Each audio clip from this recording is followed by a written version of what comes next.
It might not be the clearest day you've ever seen in Cape Town, but I think you can clearly make out the exquisitely beautiful Table Mountain behind me that presides over the mother city. And on Saturday at Kenilworth Racecourse, the longest running sports sponsorship in the history of sport took place, and I refer, of course, to the J&B Met.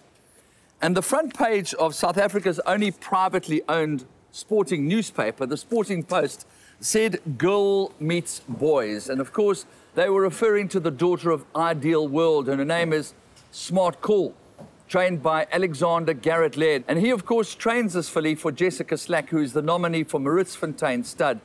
And she recorded what may well be the highest merit rating of any filly that has ever run in South Africa, defeating a horse by Gray's Inn, a horse called Legal Eagle. A phenomenal performance, beautifully handled by JP van der Merwe for the second week in a row. Waishang Mawing, sadly not being able to make his engagement and having missed out on the $1 million purse aboard the Glen Puller inmate.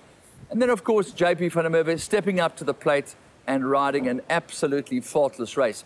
Now, the interesting thing about Smart Call is that Robin Bruss was tasked with the responsibility of finding a specific mare for Horse Chestnut when he was standing at Claiborne Farm. And he went to Australia and he bought a mare called Great Verdict, who was in foal to Zabeel.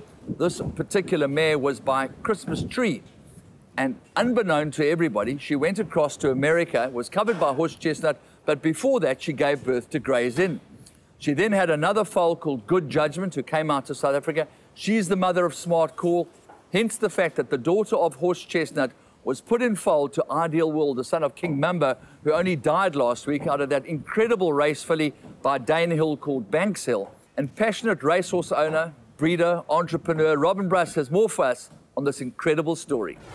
Here comes Horse Chestnut now starting his run at the 400, and Horse Chestnut's gliding into the lead. Young Raker's trying his hardest to go with him. With 150 to go, ladies and gentlemen, you might never see this horse in this country again. He is a true champion. In fact, he is a true legend. As we salute Horse Chestnut, he annihilated them and won by 10. So for a long time, I really wanted to find a way to get that horse back here. He meant something to me, as he did. I think I would speak for just about everybody else in racing. And it always struck me that if the horse ever came back here, there wouldn't be an owner or a trainer who wouldn't want to have one of his progeny, or a breeder who wouldn't want to mate to him. There were 3 attempts to try and buy the horse from my side, all of which had failed. And at that time, Kevin Somerville was working for me. He'd just come off the Darley Flying Start course. And he'd been to Claiborne. He knew Del Hancock, people that I didn't know. And he knew Bernie Sams very well, who's the stallion manager. So Kevin phoned up Bernie, put me on the line, and we started talking turkey, and eventually came to the idea that we could actually buy the horse. And then I needed financial support to help me to do it. Actually went through Pippa Mickleborough to Gaynor initially, and then Gaynor said, of course, so the great Horse Chestnut, I would love to have him on my farm. I think the most beautiful farm in the country, if not the world. You'd go a long way to find a farm that's as beautifully appointed and set up. And what I love about the fact that Horse Chestnut spent the last few years of his life standing there is that for a horse who was as deserving a champion as he was, he found the home that was deserving of him. I think it was a great match. He was magnificently looked after. People loved him, and he loved parading for them. Anybody who's been remotely associated with horse racing in South Africa in the last 20 or 30 years, the only horse name that they truly remember is Horse Chestnut. If a horse is a great racehorse, he has a better chance of reproducing his own genes.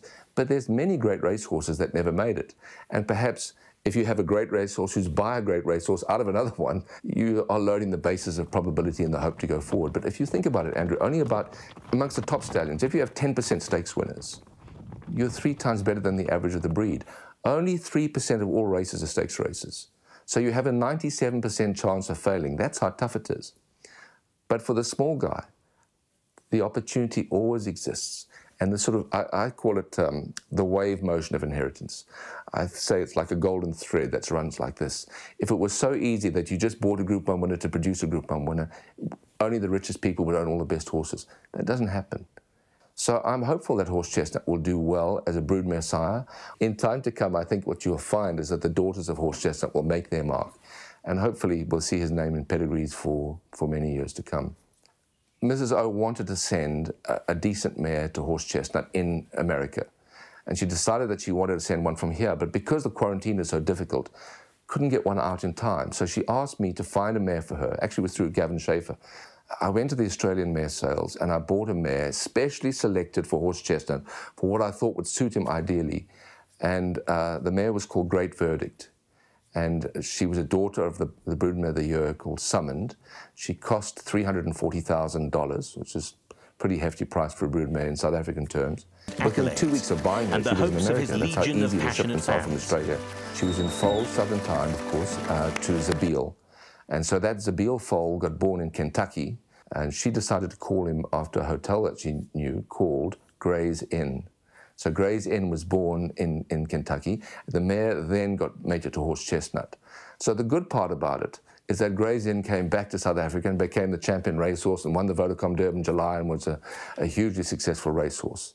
The bad part of the story was that the mission was to mate the mare to Horse Chestnut. And that foal was so useless it ended up leading the parade at Turfin. He was so ugly and so awful. I cringe when I look at him because he was the desired outcome of the mission that I had set. And the byproduct actually turned out to be Gray's Inn. So, I almost hesitate to put Gray's Inn into my advertising because it was an accident. But now there's another story because Alec Laird's filly that ran third in the Fillies Guineas Correct. Is a daughter of Great Verdict. This is the full sister to the one that was no good. So perhaps in the next generation, here we go again with a wave motion, perhaps in the next generation it will come out and she will succeed at Grade 1 level. Anyway, we have our fingers crossed. It's Smart Call with a head in front. It's the filly that strikes the front, and she's pulling clear in the closing stages. Smart Call wins the Jambi bit from Legal Eagle. Captain America, Light the Lights, then came Paterfamilias and Legislate.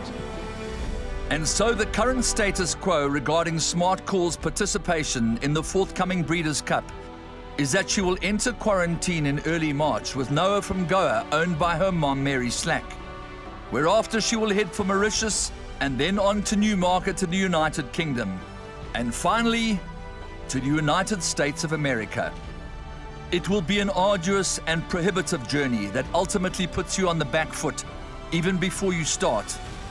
But having said this, never forget that Alexander Garrett Laird was the pioneer of innovative travel back in 1997 with a horse called London News, who went on to conquer all before him.